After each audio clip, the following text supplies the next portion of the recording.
Director at the International Financial Services Center Authority with over 23 years of experience in international business, project development, corporate affairs, and policy matters. A key figure in the establishment of GIFT City, he has been instrumental since its inception in 2008, leading initiatives that position it as India's first smart city and operational IFSC.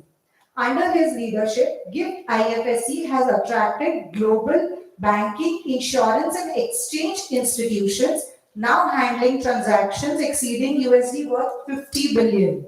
Dr. Shah holds a PhD in International Financial Services Center and MBA in International Business and Finance from Nirma University and is a qualified chartered secretary. Welcome you, sir.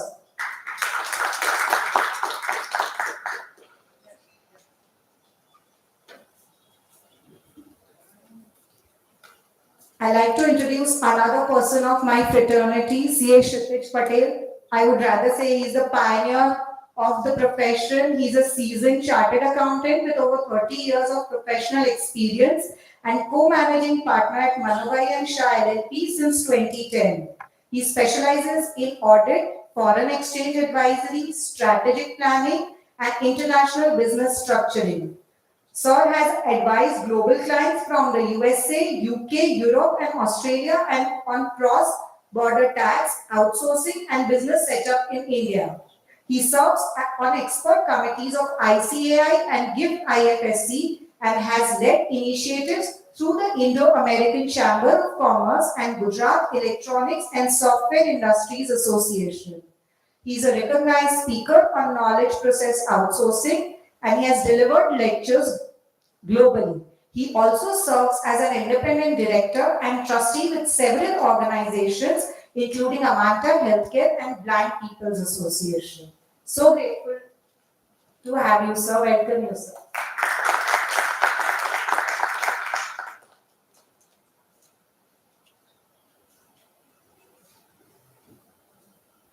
Last but not the least, it's Mr. Shan Parekh, and he's told me he's also called Mr. Shaleen Parekh. He's the co-founder and CEO of MyCPE1, a global platform supporting 3,000 plus accounting firms across 5 countries. A chartered accountant and seasoned entrepreneur, he has built ventures like Integrity and MyCPE to empower accountants with offshoring, education, and advisory solutions. Recognized as a top 20 under 40 accounting influencer by CPA Practice Advisor, he is also a passionate speaker and founder of the Social Eye Foundation, driving education and digital access in underserved community. His work bridges global opportunities with grassroots impact. He is committed to making accounting careers more accessible for youth from Tier 2 and Tier 3 cities in India. Welcome, sir.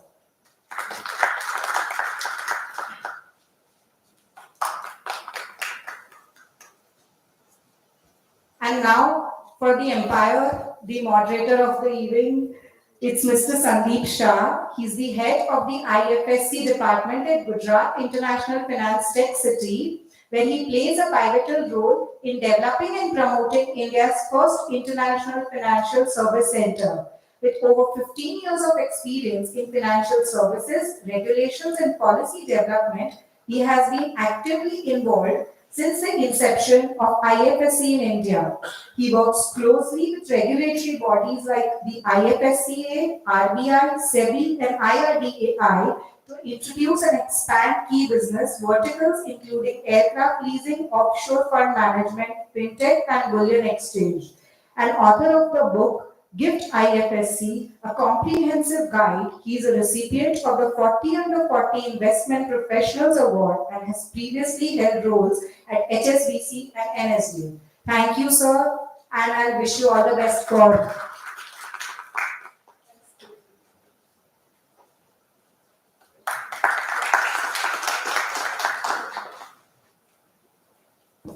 in breaking with the normal sim of me sitting on the dais, I like to enjoy this session myself. So I'll take the seat and over to you, sir. Thank you very much. The advantage and pleasure of being one of the speakers at AMA is you have to read each and every book that they give every time. So I'll start keeping the record of it. But I think to discuss subject like uh, one gift city and also accounting and finance, I don't think panel can be better than what we have today. So big round of applause for the scholars here for taking out time here and basically giving for spending your time here. Another advantage of being part of AMA for some of this session is to have a focused discussion. I think we have always seen that the crowd present in some of these events and seminars, they are largely very much focused and they are here to understand in details about various opportunities. And when we are going to discuss about BATF as an opportunity, I think what we are going to look at and discuss today, one, and I will also request all the panel members to kind of give their perspective from these aspects because the crowd, the audience present here, that includes students, and they are trying to see what are the opportunities for them, in this specific field. There are CA firms as well, chartered accountant firms, who are largely focused on India today, but they would also like to understand how do they actually look at global accounting as a business opportunity. The third basically is also on from the talent perspective. I think sometimes there is also need to kind of nurture the talent in the areas of accounting and taxation, and that's where all of you can guide in terms of how such talent can be developed, within the institutions. And probably before we deep dive and start the technicalities of the today's discussion, I think it's very important for all of you to understand the basics of Gift City, basics of IFSC, and also the IFSC authority. And I think Mr. Dipesha is the right person to kind of give us that understanding because he has been involved from the day one in terms of the development of the city as well as the financial center. And I think once you understand those basics of the IFSC and the IFSC authority, probably it would be very easy for all of you to kind of then understand what kind of financial services activities are happening in the zone and how all of you can become part of some of the activities that we are going to discuss it today. So, sir, before as I mentioned, I think it would be very helpful for everyone if you can, on a very layman language, help us understand what is Gift City, because many times they read various news, in the newspaper about a university setting up their campus or a bank setting up their campus. And middle of that, they also get a news that the prohibition is relaxed in Gift City. So how does it relate, and and what is the role of IFSC authority in the entire development of the financial center? Thank you, Sandeep, and thank you, AMA, for having us here today on this important discussion. I'm sure the name Gift City many times also gives a false impression that you will get some gift when you attend the Gift City conference or seminar. But I think the gift is more in terms of how this has been structured and how it has been implemented. But the story, as Sandeep said, how it started and where it is. When it started, I think in the Gujarati language, everybody used to say, "Abu tu શું કરો છો તમે? આવું શું થવાનું છે નહીં. તમે અમને થોડે દિવસે તારા ના દેખાડો અને ગિફ્ટ સિટીના જે મોડલ્સ તમે જે બનાવ્યા છે, આવું કશું જમીનમાં આવવાનું નથી. આ ખોટું તમે ગવર્મેન્ટના પૈસા વેસ્ટ થઈ રહ્યા છે અને બેટર તમે બીજું કંઈ સારું કામ કરો." This were the reaction of the so-called business mind of the Gujarat. And ये लोगों ने बड़ी pulse, they know everything. They will used to come to our exhibition in Mahatma Mandir. They would come and say, "આ તમારા models બધું સારું છે પણ આજુબાજુમાં મારી જમીન છે એનું શું થશે એ કહો." So this is how this community has been so business oriented that from day one they knew કે જ્યાં સુધી આમાં અમુક વસ્તુઓનો components add નહીં થાય અને આવશે નહીં ત્યાં સુધી you cannot achieve the scale and size for what it was meant. But I think sitting in this room and being with a crowd like this, we can be more frank of what has all gone and where we are. I think what has gone in GIFT is 100% the leadership. a leader visualizing something out of nowhere. I want to create a gift city. And you can imagine this is in the year 2007. And 2007 is also the year when the Lehman Brothers went down. And everything that you were trying to build, the entire financial world globally was saying that the financial sector itself is a problem. You should not touch that sector. Nobody wanted to come and probably set up. This is the year in which you are visualizing to set up a gift city. And with a vision that you want to create a global financial hub. Now, obviously, the reaction in 2007-8 can be like this is ahead of time. What you are trying to think may not be probably implementable in the scale and size which you are trying to implement. But I think the conviction, as I said, of a leader was so high that if you do infrastructure right and if you create a right structure, it is possible to create a city. And if you really see from a Gujarati mindset, end of the day, this land belongs to the government. So whatever you've done on the land is actually increase the value of the land in and around the gift city and probably in Gandhinagar. So what has happened is government has not given away anything to lose from a perspective of developing this project. But what they gave was probably an attempt to create a job, bring in those services which were not happening in Gujarat to the scale and size that we know. We were probably missed the IT bus, as all of us know. Probably Bangalore took that IT bus and they really expanded so fast. That was a time that everybody debated Gujarat could have been on the same flight that we could have taken off in the IT also. And probably for finance, it is so closely related. I'm sitting with so intelligent chartered accountants and the businessmen who created this. Their acumen of financial services in Gujarat is so high. And we came to know because we started studying so details about the sector. And we came to know that in the stock market today when we see 30% of the contribution is from the state of Gujarat. So if people from Rajkot don't participate in IPOs are never oversubscribed in India.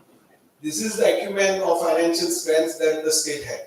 But we never provided a platform that we can exhibit that talent in some structured environment. And probably Gift City, as Sandeep just said, became a right concept, an idea which can actually push that whole thing into one structured format. Now, implementing GIFT has never been easy. I think you have seen over a period of between 2007 and 2025, those who were reading Gujarati newspapers, you have read everything and anything about the GIFT City. From not getting started to getting started to where it is and not going somewhere. But the statement is that, as I said, you have a leadership which visualizes to implement. And what you've done, you now created an infrastructure. It's a first smart city and infrastructure which is probably implemented for finance and technology. And I'm sure many of you are aware of how the name of the gift city also emerged. It emerged from nowhere. The Honorable Chief Minister came to the room and he said, we were all ready with some names. And he said, I'll call this as a gift, you please figure out full form. And then everybody started struggling with Gujarat International Finance, but the T that time was not visualized that the finance and technology will go hand in hand. This was in 2007 that he said that the finance and technology, fintech, which we call now, that it will go hand in hand. And that's why the name is Gujarat International Finance Tech City. And that type of vision to implement was probably then taken forward by some of the very high leadership that the GIFT probably got in form of the chairman of GIFT and others. But just to come and probably fast forward to where we are now in the GIFT City where you have three components very visible. One is the commercial infrastructure and the companies operating there. Other is the residential infrastructure. And the third is the social infrastructure in the form of probably a club and hospitals coming up, schools inside, hotels inside. It's a self-sustainable city in itself. And what you see in the commercial buildings is two parts of the GIFT City. One is the domestic center, which is similar to any building in probably near to AMA. Any building, whatever you can do in GIFT also in the domestic zone. But there is a special zone called SEZ, which is a special economic zone, which has been notified as an international financial services center. And I'll probably end with what the IFSC is doing. what the International Financial Center is doing is it is being carved out as a non-resident or a foreign zone within India. Now you will say why you need a foreign zone within India? For the simple reason that our currency is not fully converted. So you needed a zone for all practical purpose. It becomes a non-resident zone, which means that for you, instead of going to Singapore, Dubai, and Mauritius to do India dollar business, you can be in GIFT to do India dollar business. That is what it has been created in the International Financial Services Center in GIFT, that it has got an offshore status in onshore within India. And what you see in those buildings in GIFT and Vendor, you see stock exchanges operating in dollar, you see banks giving external commercial borrowing or trade finance in dollar, you see insurance companies giving dollar insurance, and then you see all these three gentlemen's businesses operating there from an accounting outsourcing to probably, I'm sorry, this is still not there, but I'm sure he will be in a few days from now or maybe 2 months from now. But these are the entities which are now doing dollar overseas business sitting in GIFT. And then probably, as Sandeep rightly said, you are saying suddenly Infosys opening up their campus, and you will be wondering what Infosys has to do in GIFT. Infosys is now doing a TechFin services within GIFT with 1,000 jobs that they plan to create. And then the whole ecosystem of surrounding that financial services is getting created. Sorry for a long answer to what was asked to me, but probably the journey of 15 years, probably I thought that this is from a start to where we are, is probably will help you to understand where the GIFT stands today. Well, thank you very much. It was very much required because some of these experiences will not be available in any books. It is only available through the people like Mr. Dipesh Shah. And I think, how many of you are CA practitioners? If you could raise your hands. Gujarat na puchu na pade. I think it's given that majority of the CAs will be practitioners. So, Kshitij, I'll come to you. Probably when people were just trying to understand what debits and credits for the Indian accounting standards, and at that time you thought of doing the global accounting, because still I still remember during my student days we were talking of Indian accounting standards. We were still deliberating on how some of these transactions should be accounted in the books, and India was still evolving in terms of the accounting practices.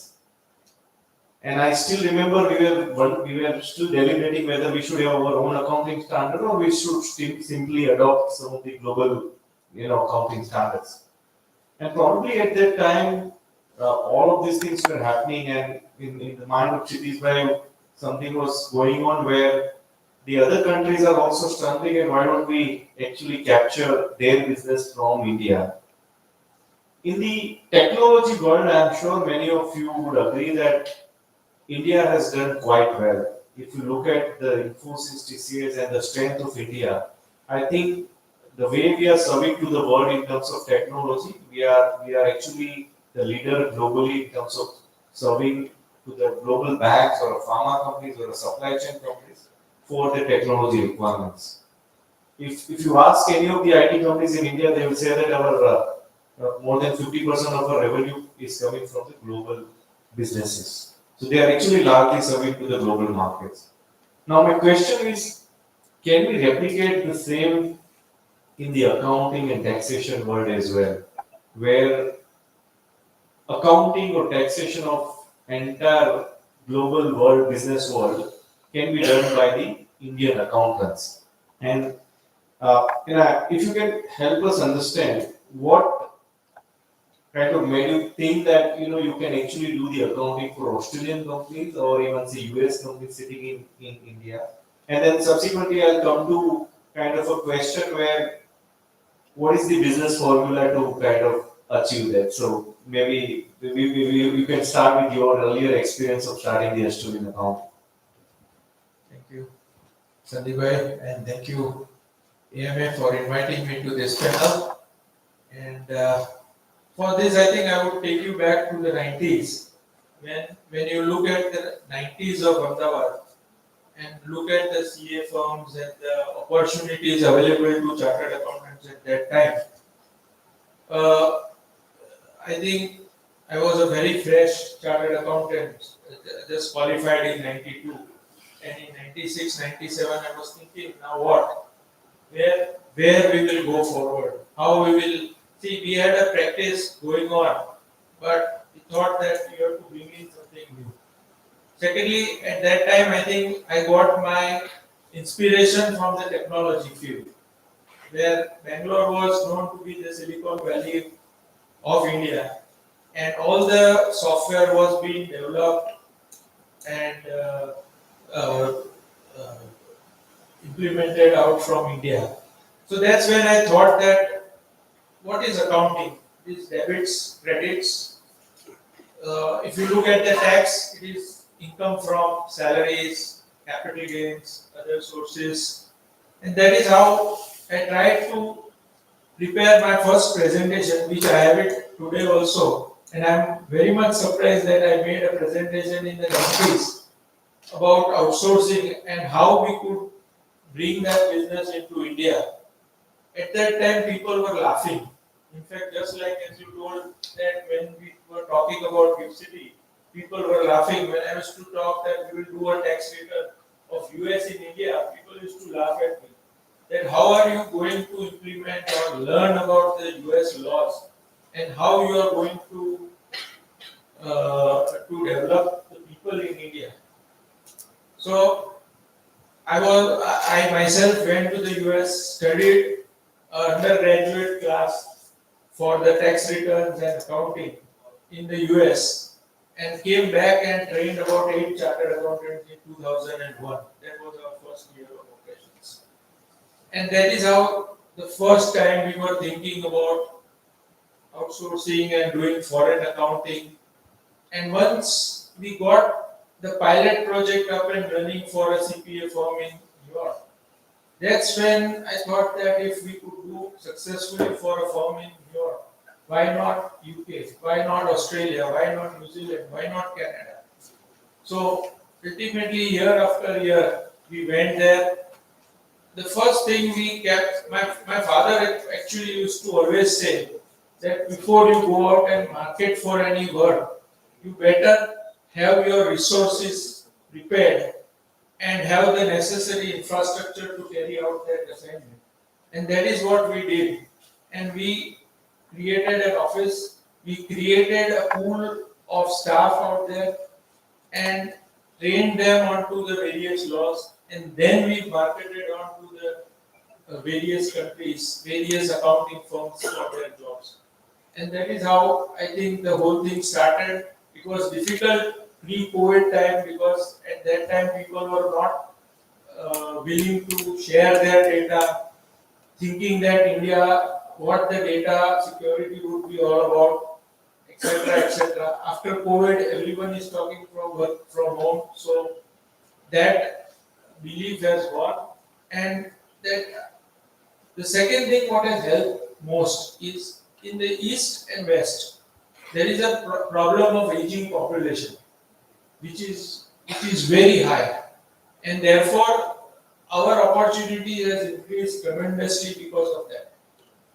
So people are wanting now more and more to come to India. They have learned about India, they have the experience of India, and that is how the whole thing has expanded. Thank you. And by the way, Manubhai and Shah LLP, led by Mr. Kshitij, how many people you have in the firm today? We have 15. 1,500 people working in the accounting space.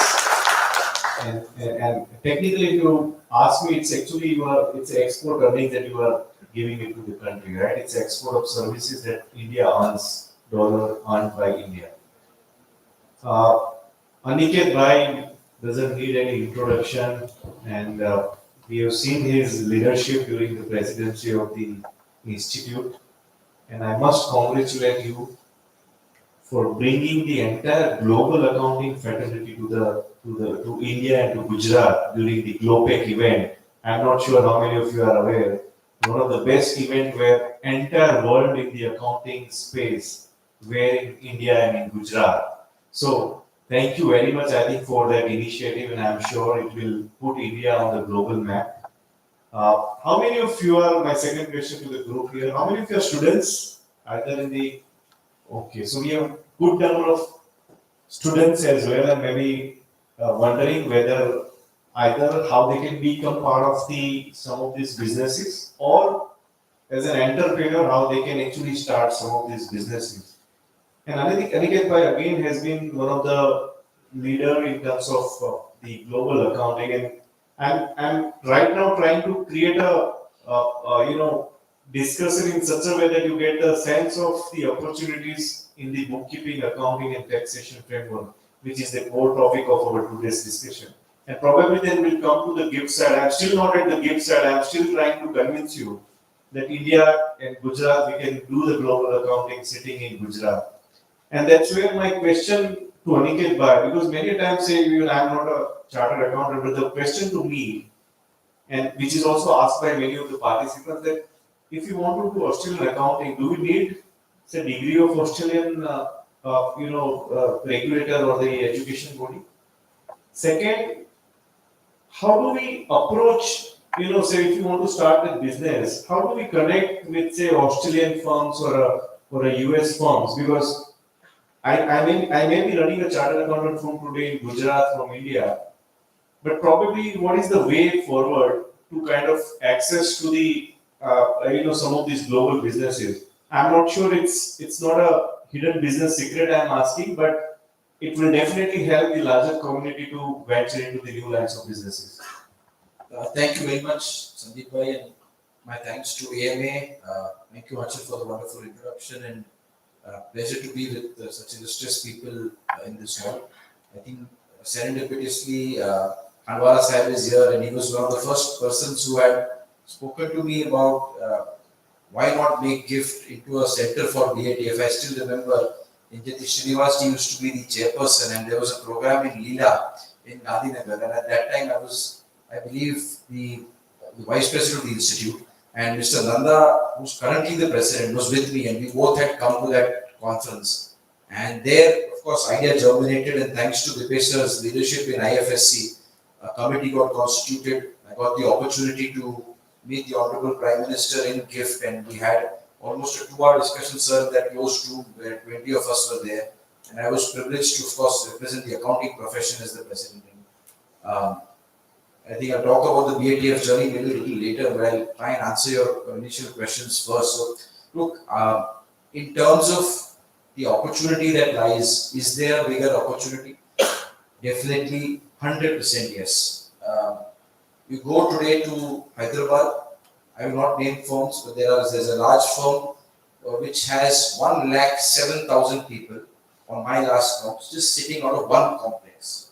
You go out of the Hyderabad airport, reach Gachibowli, that is coincidentally also where the Center of Excellence of the Institute of Chartered Accountants of India is. There is the high-tech city and the Gachibowli area.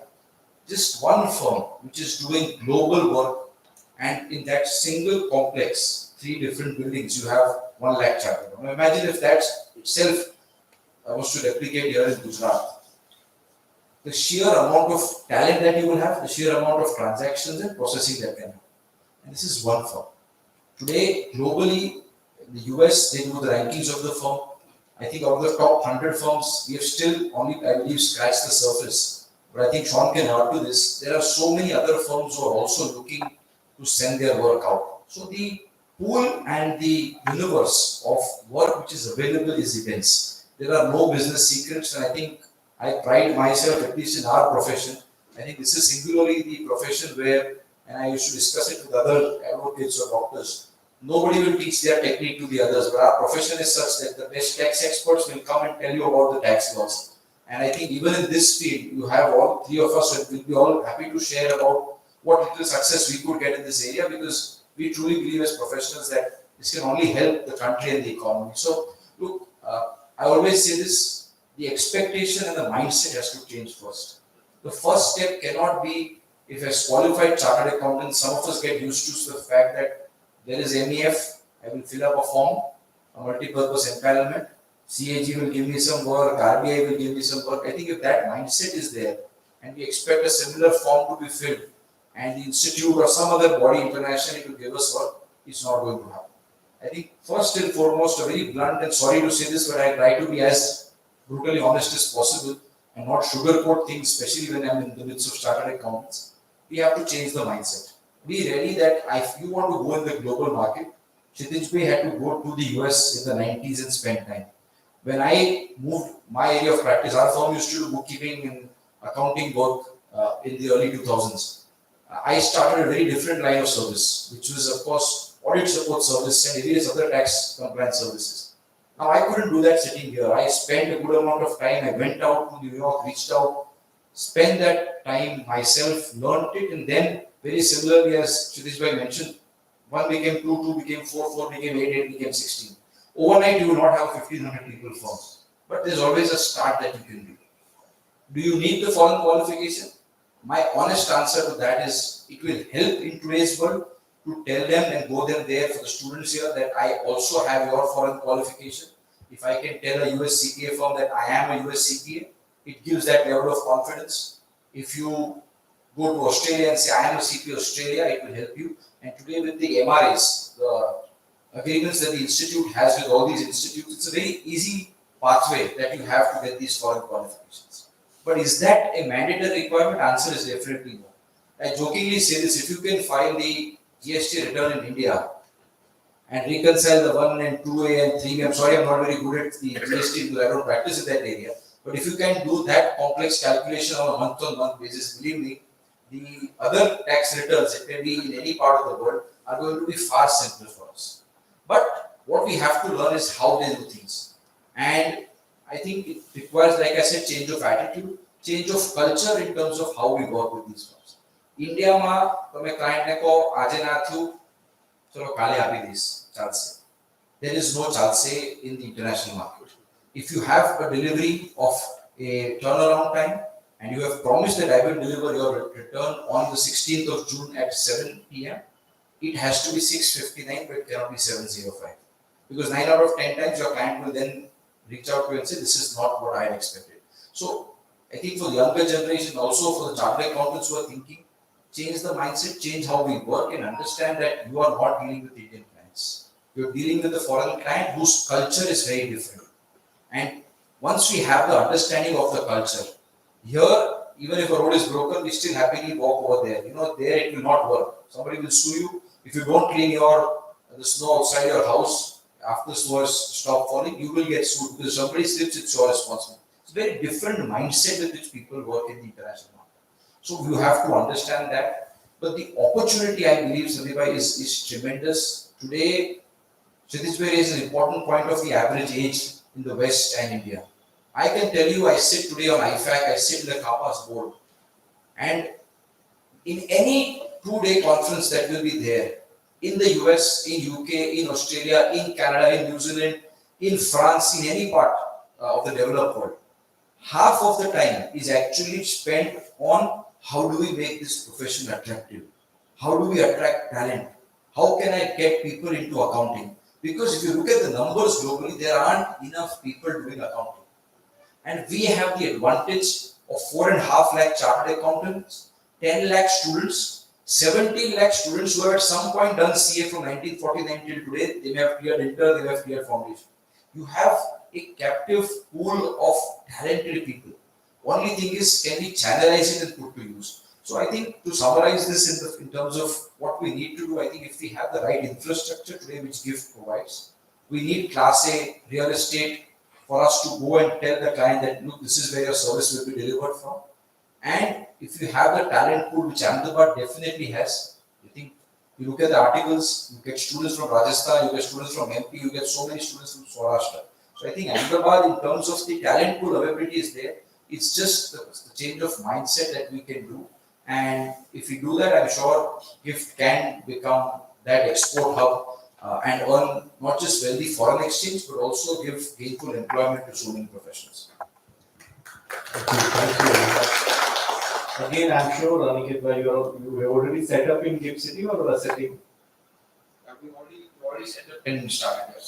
Sir, okay. And how many people you have in India today? Our firm totally today is 550 people. 550. 550 people again, specifically in the global accounting space. Again, it's a big number that we are talking. Now, coming to, Mr. Sean Parikh, uh, I think in the financial world, what we have seen today in the GIFT City, whether it's uh, trading on the stock markets or whether it is banking, technology is becoming integral part. You can't think of a financial companies which is not equipped or updated with the technology. And today, I think AI is the buzzword everywhere. I think everybody is trying to, and probably for people like me, AI is only ChatGPT, but I understand in the business world, AI has gone much beyond ChatGPT, and I understand it is also becoming integral part of some of the important processes of the businesses. And again, when chartered accountant is coming out from the institute, probably do you advise them to also focus on the technology side of it? Because many times they are very good at the financing and accounting side, but then when you ask them about the technology, they may not be as equipped as they are in the financial world. So how do you see the role of technology driving this business, both from India and the global accounting business perspective? And second, you know, while Tele is a very well-known brand, and probably again, I'm giving my example because I'm a layman in the accounting world where Tele is the only word for us from an accounting space perspective. How do we identify the right kind of applications and softwares for the bookkeeping or accounting space? Because if I decide today to start the Australian accounting, should I venture into developing a software or there are ready-made applications available in terms of practicing this business? Hi, so slight correction, I go by Shalim Parikh. I think they picked up from LinkedIn. So people might think that I might start speaking in some foreign accent. No, I'm a Gujarati. So Shalim is the name. But yeah, so role of technology, what we are doing. And thank you to Sandeep Bhai and Sir, Deepesh sir for inviting me and AMA. And very privileged to be part of such an esteemed panel. Uh, so technology, so when I'll start sharing my experience. So probably 2015, I got out of pharma business, and there was a company I won't name because they are our competitor, but one of my friend was working in that company, and he started giving me a glimpse of how outsourcing works. And I come from chartered accountancy community, so very inquisitive about how things work. And in we used to meet for coffee and chai, and I used to understand from him. He used to work in a senior position there, and uh, at that point of time as well, what he was doing, they were not building technology, but they were using multiple technology applications. So it was a huge tech stack that they designed on the basis of which they onboard client and serve client. So my first experience was interacting with him, trying to connect the dots. And at that point of time, I thought that let's try and do this. Late 2015, early 2016, we jumped. I traveled America, started cold calling, door to door marketing. This was the only way forward for me because one of the questions how to acquire clients. That was the way because being accountant, even I did not know how to market. I'm also schooled just the way we all of us are. So the only way was to learn was to just do one job, correct yourself, improve. So that's how we started learning and acquiring clients. Now, a couple of years into the system, I realized that technology is the way forward, and this is just fundamental concept. And still, very small into the business, you wanted to understand that how you can really make something out of it. I always say that if you're running a business, you are an entrepreneur, you need to find your center because you can call it circle of competence, but what you remain in your center and try to do everything from your center. So continuing education came as one of the things that all of us needed, even chartered accountancy. So we run continuing education platform, perhaps one of the largest platform in America. 250,000 members, 15,000 plus hours of content. We have 700 plus creators on the platform, which does continuing education, all from North America and global educators. So thought that was a technology platform that we built, we serve. Today we serve beyond CPA which is equivalent to chartered accountancy in US. We serve more than 100 designations approved by 50 different bodies. So that's how technology came to us. And when we started, the only aim was that how we can acquire clients. So that was, we do a webinar there, we will do a free webinar, a US CPA who would be attending the webinar will get a free webinar, a free CPE credit. We will get our exposure. Okay. So that was the vision that we got NASBA approval, we paid the fees. So it was not started as a purpose of building a business. It eventually became a business, that's a different thing. But we started it for acquiring clients for our first business. Role of AI and technology now. So, see, dimensionally things are changing. I always say that while we have very senior professionals and who started outsourcing here, especially Kshitij, he was one of the early starters. But I also call myself, prior generation of outsourcing now. The reason being, what we used to do probably in 2015, 2016 when we started, things are changing dramatically. And I have been, I have been asked by a lot of fellow chartered accountants that what is the way forward, what we should be doing, what countries we should be targeting, and all of that. And role of technology definitely becomes super important here. So we ourselves run robotic process automation, but with natural language processing coming in. If I can give you an example, today when you prepare a tax return, you look at the source document and then you input the data into a software. Here we use Tele or we use KitTrack or something like that, right?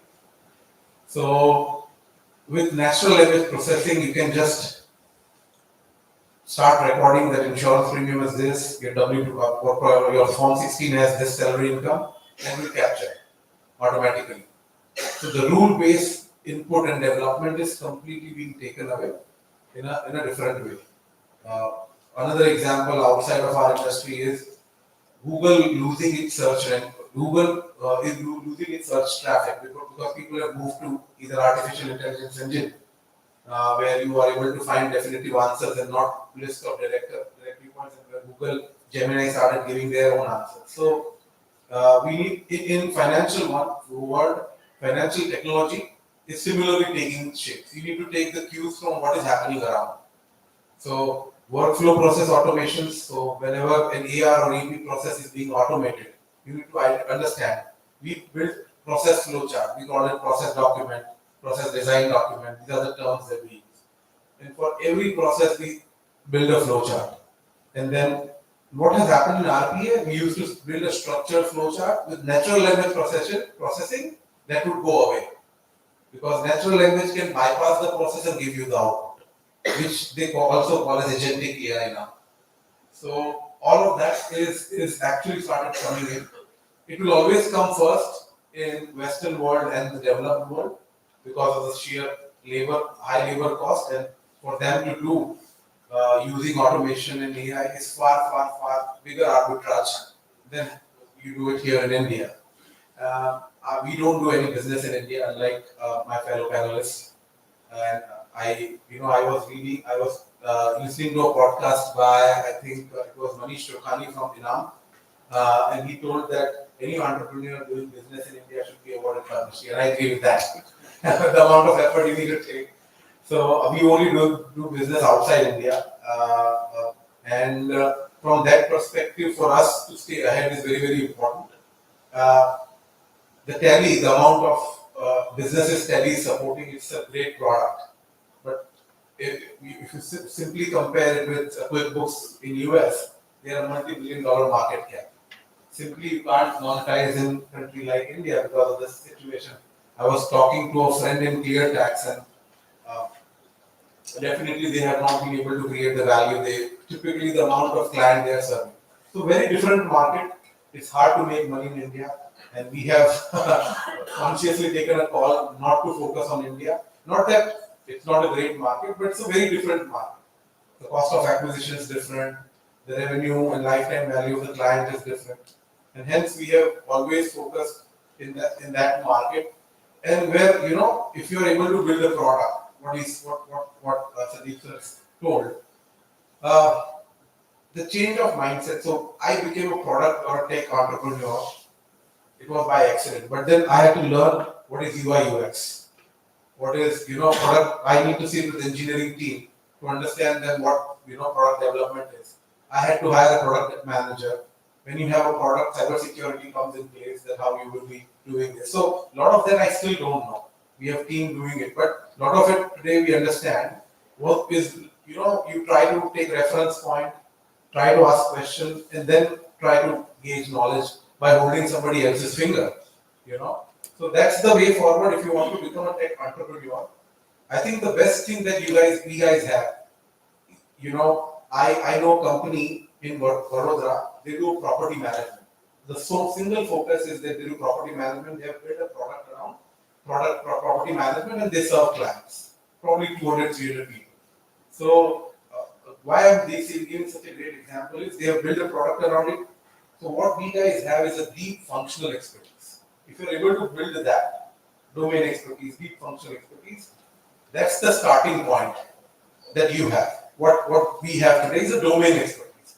Technology development is commodities. And AI today I'm not a developer, I don't know any language, but I can sit on an AI engine and tell them that I want to design a page with a call to action button here, with a sign up button here, with a menu here, and they will design the page for me. Not as perfect as it would be, but it will design. So development of tech or coding, front end, back end is commodities.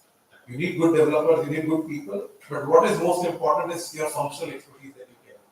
So if you have that with you, if you know about a particular industry, particular service really better, I think that's the way forward. And just to add to one point, we have been traditionally focusing on markets like Canada, English-speaking markets, so to say, right?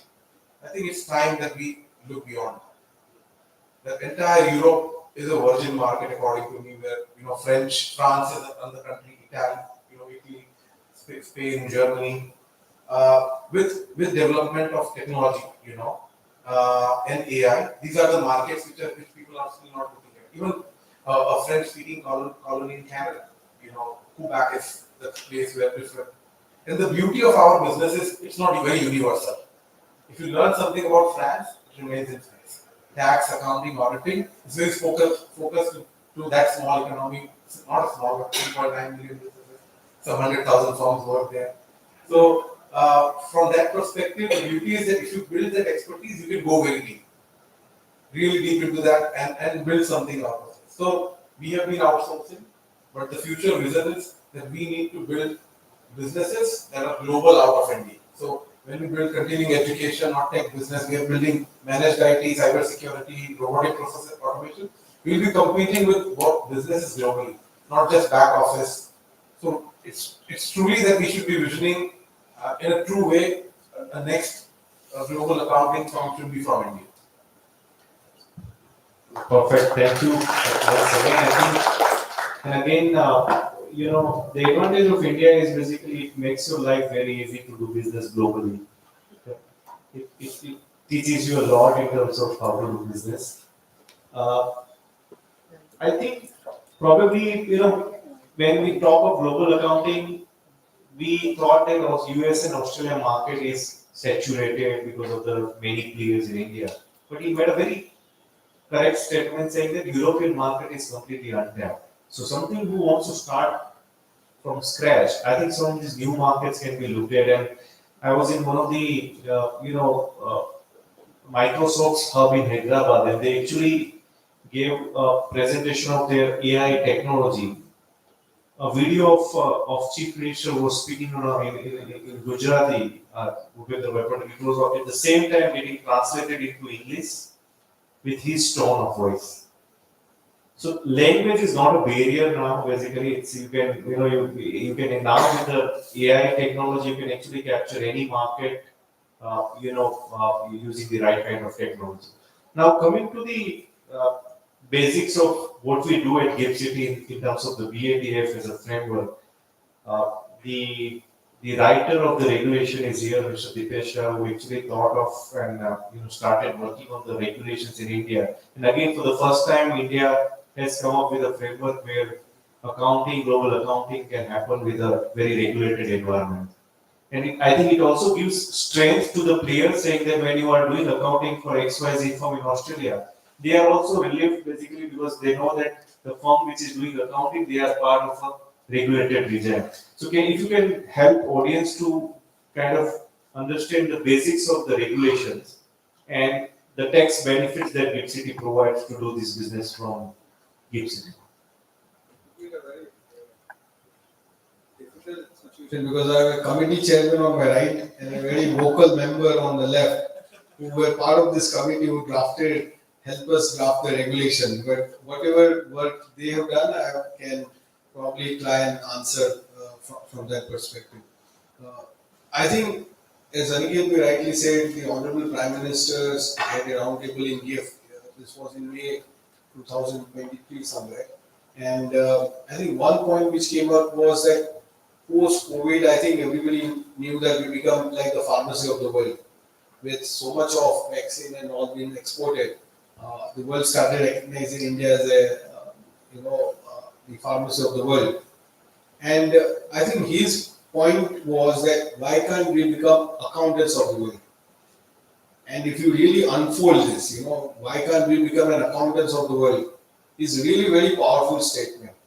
That the world over, the manpower is not available to do accounting. And this was also visible when we did series of roundtables with accounting firms. And many firms told us that, look, in US and others, people don't like to do accounting job. They are better paid off to drive a car as an Uber driver because he was getting more in driving the car rather than earning in the accounting. And when we started analyzing this statement, we were also a little bit, hassle of what he said.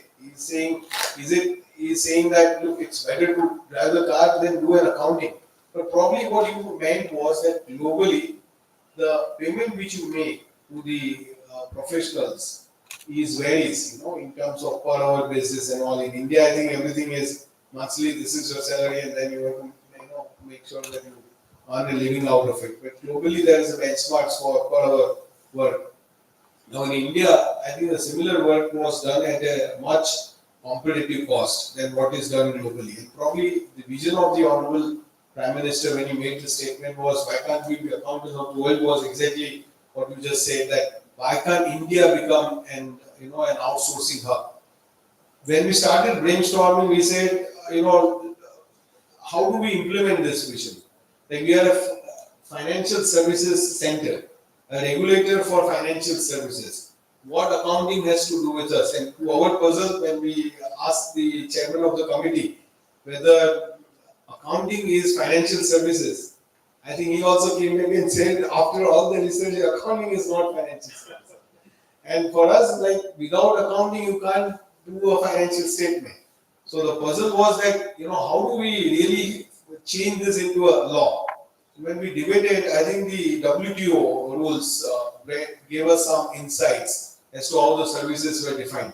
And we started digging more and we said, if we have to get this into a financial center, then we need to identify and probably notify bookkeeping, accounting, taxation. And then we added the financial crime services or financial compliances as a part of that BATF regulation. And we went to the government, we said we want to notify this as a financial services. And that question back to us was, where is the parallel on which you are trying to implement this? And we said, the Institute of Chartered Accountants of India is saying that this should be notified as a financial services, so you should help us. Because this is a larger vision that we are trying to achieve through the financial sector and notify it as an accounting hub. And government really helped, supported us. Obviously, it went to the Department of Revenue to see where there will be no linkage, because I think what their worry was, accounting has already been done across India, and actually you are sitting in Gujarat. That was an added worry. in the minds of the Department of Revenue. Being in Gujarat, being closer to Ahmedabad, where all the brains of chartered accountants are, if we allow this to be done from New City, there could be a lot of Ahmedabad-based chartered accountants shift into GIFT and do accounting. How we are going to manage this?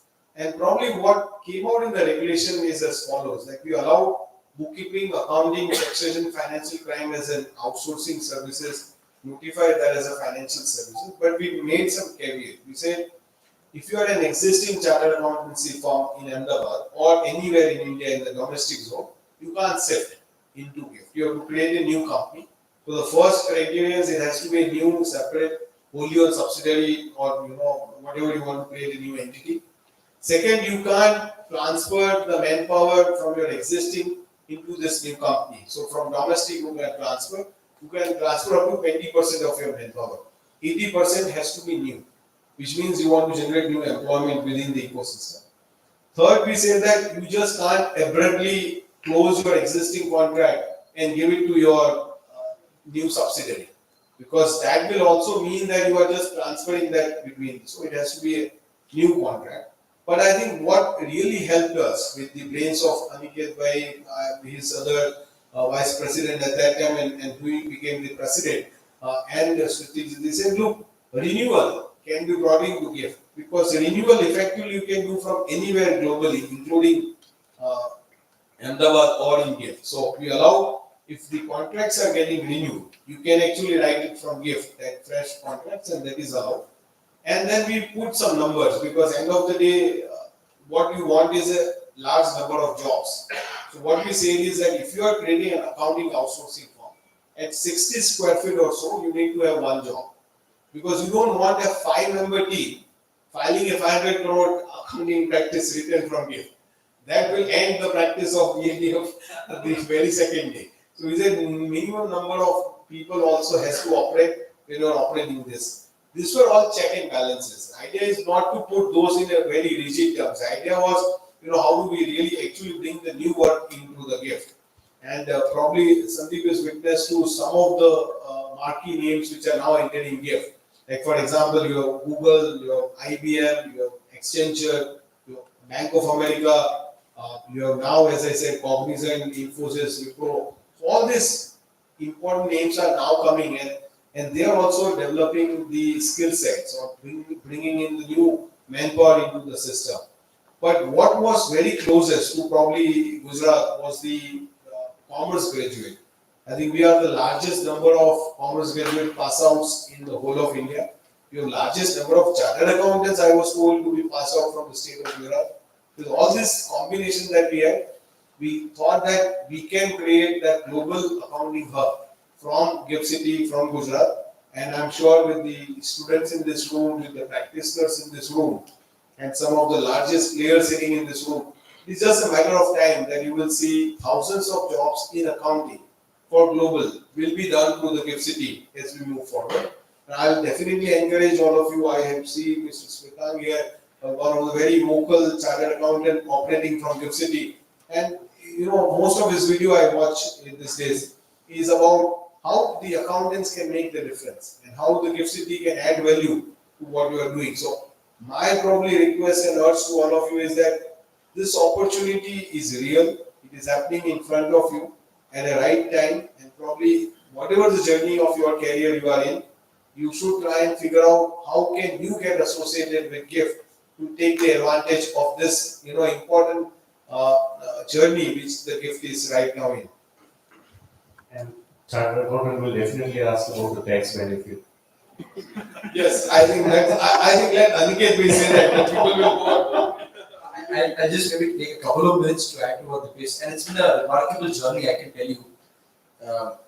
Sandeep, when we met the Prime Minister, and there was a meeting 2 days prior of what the discussion should be, and I think the question was point blank to me. Prime Minister wants global level firms from India. What are you doing to do this? And many of you saw even last week, there was a meeting that the Prime Minister's office held with a very specific topic of creating large firms which are global in nature but Indian in origin. And I think if we have a political leadership which is so bent towards our profession, I think it's incumbent upon us that we now take that step and move forward. I think in this whole ecosystem, I can tell you, I think May 23, sir, is when we met. That is when the idea germinated with the Prime Minister. Imagine the speed at which things happen. Committee was constituted, draft guidelines came. Those guidelines came to the institute. And sir would recollect at that time it was BAATF, bookkeeping, auditing, accounting, taxation, and financial services.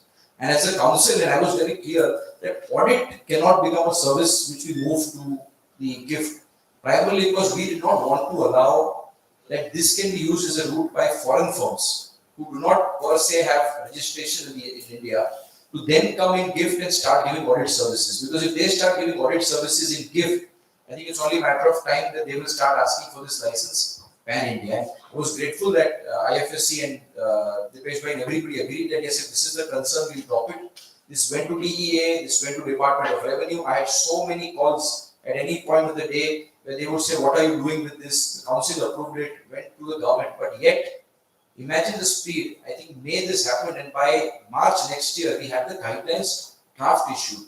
That's the speed with which the government functioned to create this BATF. And what is very important for all of us to understand, and I hope everybody in the room appreciates this is not just for CAs or CS or cost accountants to create a center. Today, bookkeeping, accounting, taxation, and financial crime services, Sandeep, a very important point is, can be done by any company. So you can have a manufacturer. Earlier, if a financial service company, for example, Bank of America, established its center here through the GIC framework because it's a financial service provider. So a bank can come, an insurance company can come. But there was no opportunity, for example, for Domino's to set up its accounting office here. It would not qualify as a financial service. But today, under this definition of BATF, it is not only accounting firms or accountants doing BATF service. A manufacturer, a trading entity which is global, can shift its entire FP&A functions, get F&A done in gift, and will still enjoy the exemption. And what is the exemption? I think it's phenomenal. 10 years out of the 15 years of your choosing. So you can select year 1 to year 10, or it can be year 6 to year 15. 10 years, you have 100% tax exemption. I think that is a huge tax break that is available, especially in our industry where I think Satish Bhai would recollect. I don't know, Sean, if you could take benefit. There used to be something called the Service Export Incentive Scheme, where we used to get a good benefit out of the service exports we used to do. That has dried out in the last 8-10 years. So now I think this is a huge advantage because today you are competing with Philippines and various other markets who are out there. And therefore, this can be a huge advantage for you to arbitrage your cost, bring it down in terms of the pricing that you're able to offer. So yeah, great tax benefit that is available. And I think even a very good point, my request to the newer chartered accountants or students is foreign languages. Today, Institute runs Spanish course, French course. We've tied up with Alliance Francaise for those who want to learn French. We've tied up with the Spanish Embassy to learn Spain. And if you learn Spanish, it's not just Spain. Entire South America, barring Brazil, is Spanish speaking. Because they speak Portuguese, everybody else speaks Spanish. So you have a huge market which we've still not tapped. And I think for those who in the hall are courageous enough to learn these languages, I think even if you pick up French and just penetrate France, I think you have another 3,000-4,000 employee company ready to be created out of Gujarat. But the question is if somebody takes the lead. Yeah, thanks. Yeah, please.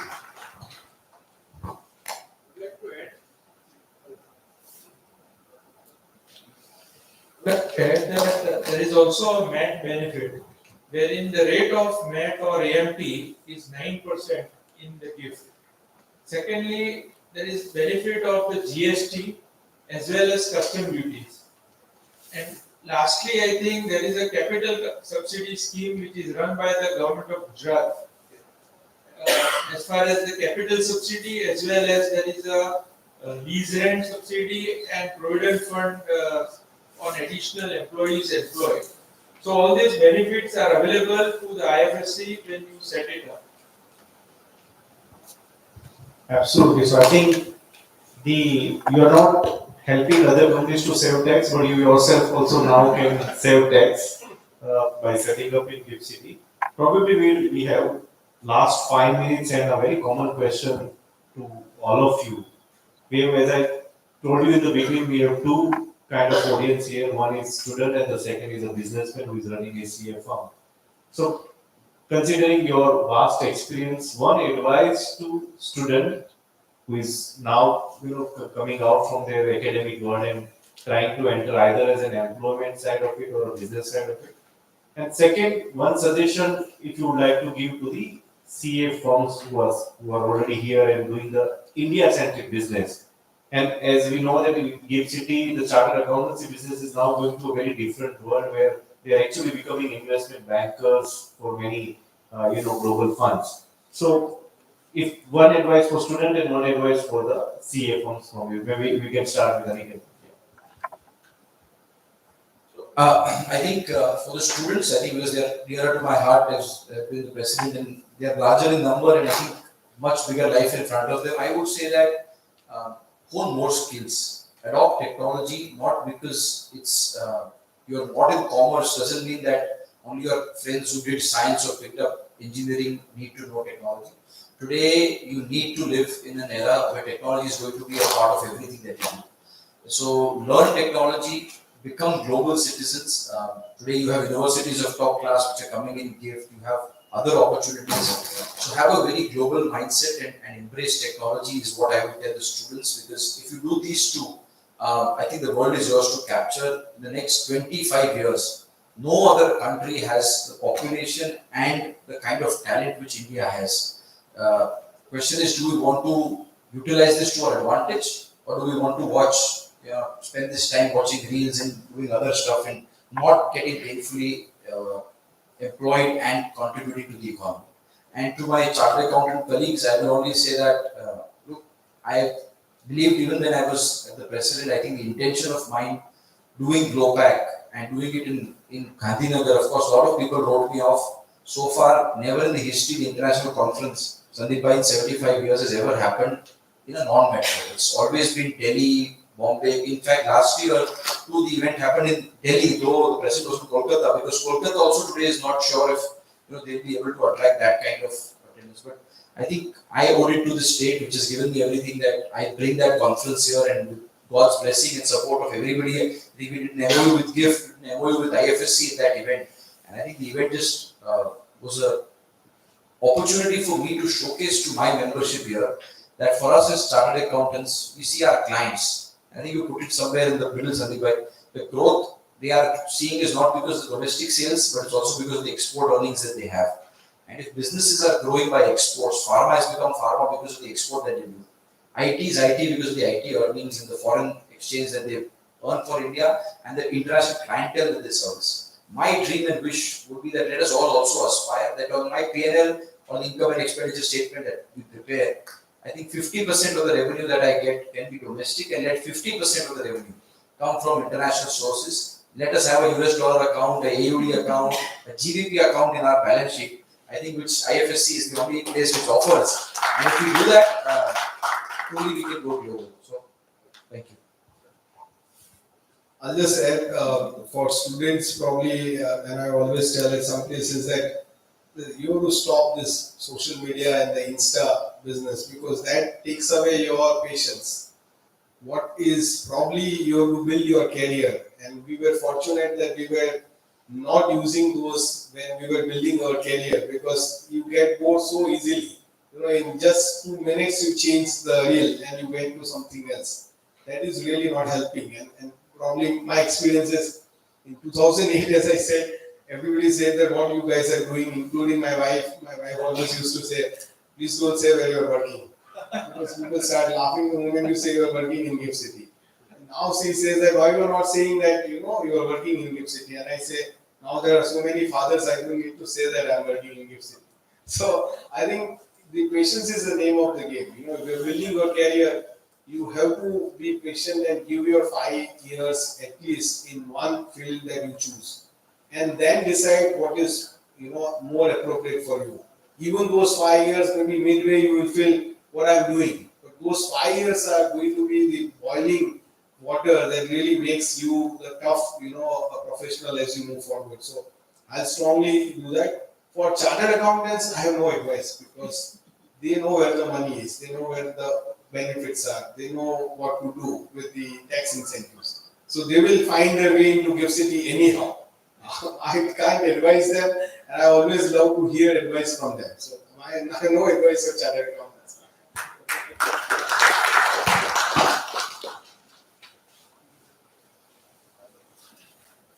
For students, I always advise that attitude is very important. એટલે ચાલશે કાલે થશે ભૂલી ગયો મારે સોશિયલમાં જવાનું છે I think એ બધા words when you are dealing with foreign accounting એ આપણે બદલવા પડશે અને I think attitude is very important for any work that you do and the attitude if you have a positive attitude that will help you to grow in a very great way. As far as my fellow chartered accountants are concerned, I would always advise them go for good infrastructure, plan your infrastructure in advance, and then go for marketing of what you are doing. I think that will help in a long run. People will understand because when you talk to foreigners or people, accountants outside India, they would want that what is the infrastructure you are having. They would want what are the resources you are having. So build up your resources, build up your infrastructure, and then go out and tell people that what you do. Thank you.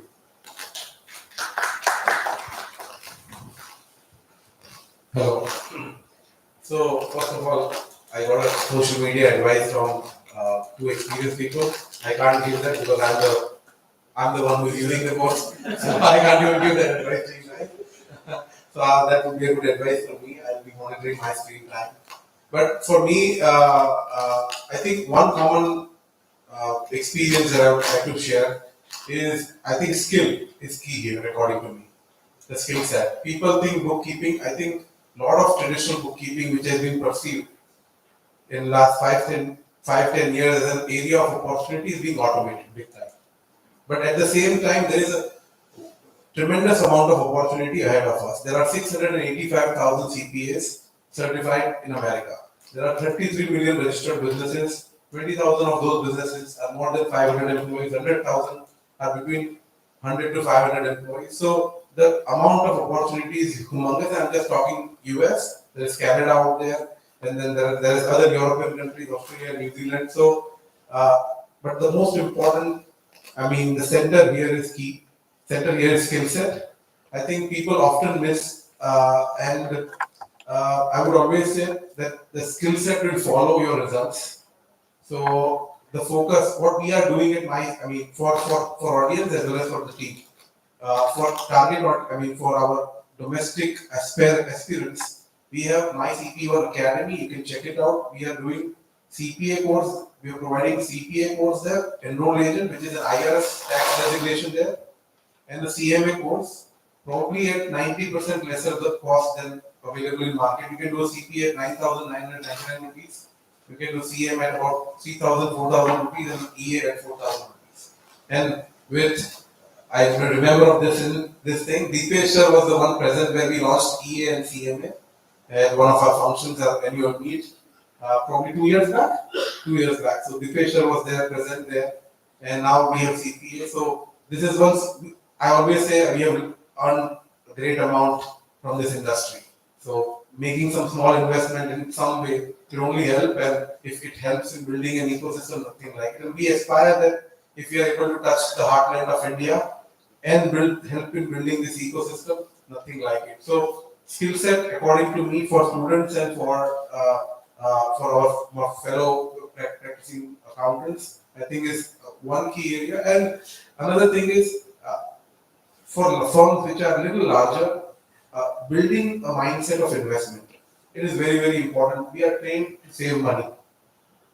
Unfortunately, we want to find opportunities where we can, in a balance sheet or a P&L, that we are concentrated on more on the left-hand side.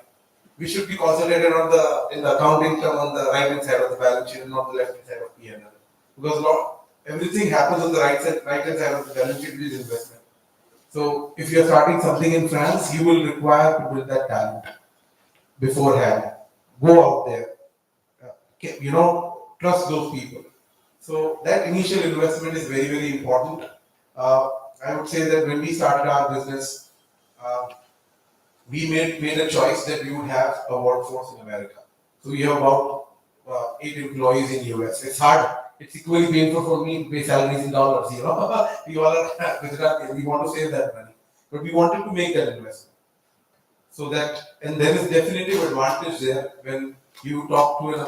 I mean, we all come from a cultural community, and when we connect with each other, if I meet somebody from Gujarat or from India in America, I meet with lot of connect. So similarly, there is a connect when an American talks to an American. So we made those investments. So cultivating a mindset of investment, I think that is something that I always say. Thank you very much. Amazing discussion.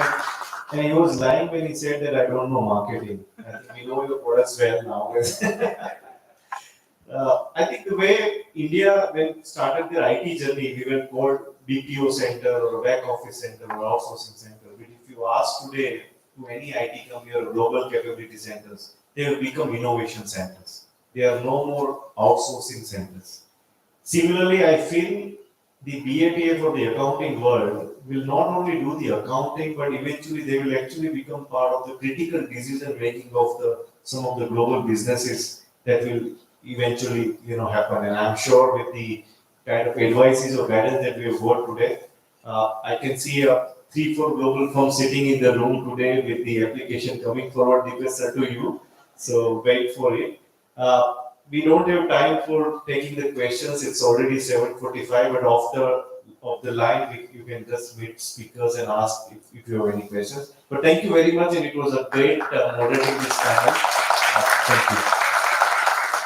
What a pleasure. It was a joy to my brain and knowledge, as it might have been for you, to end this gift series, the third part of the gift series, with such an amazing panel.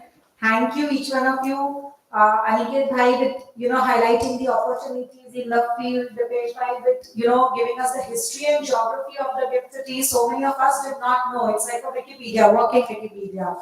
Kshitij by detailing those little slight details of the gift and the taxation part.